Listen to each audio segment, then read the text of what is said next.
Hello, friends. Yesterday was Ascension Day, one of the weirder feasts in the church calendar. I say that because even though the others are also weird, they tell us deep truths. Christmas says that the divine is born into and discovered among human affairs. Easter tells us that even after the worst day of our life, there's always the chance for a beginning. But Ascension? Maybe it becomes less weird if we think about it in terms of being lifted up, how we can rise again, even how we should lift our sights and look to the stars. It's interesting that celebrities are colloquially called stars. They're above us. We look up to them. They dazzle us with their brilliance. But the angels who confront the disciples after Jesus has gone into heaven, whatever that means, ask them, "Why do you stand looking up toward heaven?" And then say that Jesus will come in the same way as you saw him go into heaven. In other words, what goes up must come down. That's an important lesson for you and me, living as we do in a celebrity-saturated aspirational culture where we're constantly being encouraged to aspire to something higher, no matter how impossible and unrealistic. All because we've been taught to think big, to have big expectations, and even bigger ambitions. As a hymn says, we see the sights that dazzle, and we do, be they celebrities, career advancement, a better body, or anything else.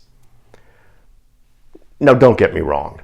Aspirations are good. Without them, we wouldn't enjoy the lifestyles we do. It's just that so often we're tempted to look up at and aspire to things that can't give us what we're so desperately looking for. Things like love, contentment, security, peace, none of which our aspirational, avaricious culture can sell. It only sells things that our eyes see, not what our heart sees.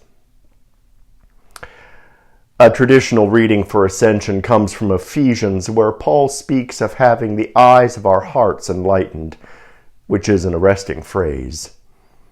Enlightened not by the dazzle of what's out there in the cosmos, impossible glory, but enlightened by what's in here, incarnated divinity. Stars, hide your fires, Macbeth says, because he realizes his ambitions are despicable.